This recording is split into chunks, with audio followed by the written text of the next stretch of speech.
Hello everyone. So today we will discussion about an important question which is asked in GATE 2024 civil branch.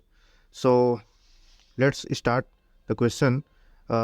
Check whether the vector आपका दिया हुआ है f vector is equal to 3 i cap plus 5x j cap is incompressible और irrotational. यानी कि question ये पूछ रहा है, ये आपका वेक्टर दिया हुआ है, इस वेक्टर को ये पता करना है कि ये इनकम्प्रेसिबल है कि इरोटेशनल है।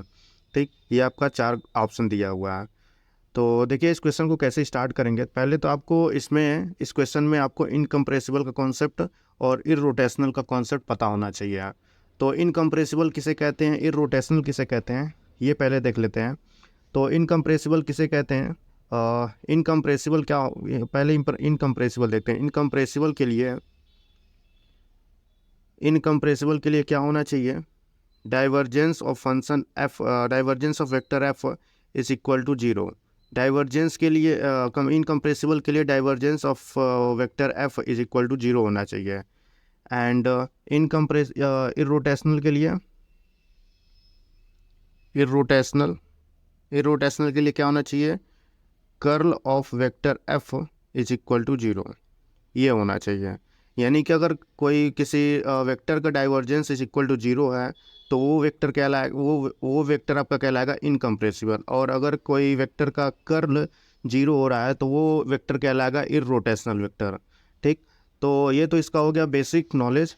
अब हम देखते हैं इस क्वेश्चन में कैसे ये अगर हम प्रूफ कर दें कि divergence of f is equal to zero तो वो तब ये वेक्टर कहलाएगा इनकम्प्रेसिबल। तो चेक करते हैं। तो डाइवर्जेंस ऑफ एफ, अब डाइवर्जेंस कैसे निकालते हैं, डाइवर्जेंस निकालते हैं del cross del dot f vector.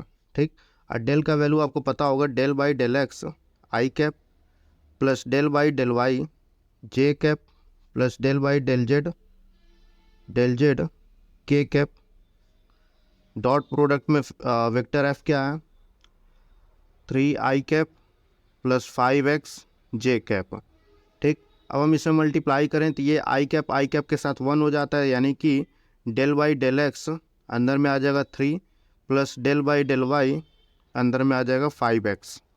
ठीक, यहाँ पे देखिए x के रिस्पेक्ट में हम पार्शियल डिफरेंशिएशन कर रहे हैं तो यहाँ पे 3 है, सिर्फ कांस्टेंट है तो यहाँ पे 0 हो जाएगा।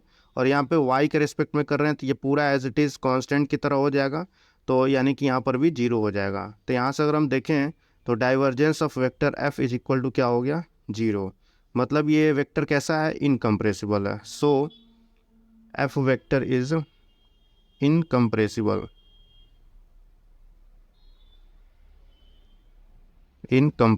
ठीक।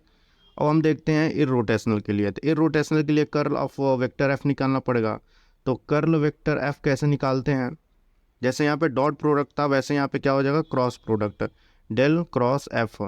ठीक, और डेल क्रॉस एफ कैसे निकालते हैं, सिंपल सी चीज़ है, i cap j cap k cap और डेल के जगह पे del by del x del by del y del by del z, और वेक्टर एफ के जगह क्या है, 3 5x 0। इसका बस डिटर्मिनेंट ले लेते हैं तो ये क्या हो जाएगा, आई कैप, ये देखिए यहाँ से 0 हो जाएगा और यहाँ से जेड के रिस्पेक्ट में ये डेल जेड हो जाएगा। जेड के रिस्पेक्ट में इसको पार्शियल डिफरेंशिएशन करें तो ये पूरा कांस्टेंट की तरह होगा, तो ये आपका क्या हो जाएगा, यहाँ पर भी 0 हो जाएगा। माइनस जे कैप ये हो जाएगा 0 और ये आपका हो जाएगा, ये भी आपका 0 ही हो जाएगा। ठीक, प्लस में के कैप, यहाँ से देखते हैं तो ये देखिए 5x के रिस्पेक्ट में 5x को पार्शियल डिफरेंशिएशन करेंगे तो यहाँ पे मिल जाएगा 5, और फिर ये माइनस में del Y by del Y in 3 का पार्शियल डिफरेंशिएशन तो ये आपका हो जाएगा 0, यानी कि माइनस में 0। तो आपका आंसर यहाँ पे क्या मिल जाएगा, 5 के कैप। ठीक, यानी कर्ल ऑफ एफ जो आ रहा है वो 5 के कैप आ रहा है, नॉट इक्वल टू 0। इसका मतलब ये क्या हो जाएगा कि फंक्शन f जो है, सॉरी वेक्टर f जो है वो क्या हो जाएगा, नॉट इररोटेशनल,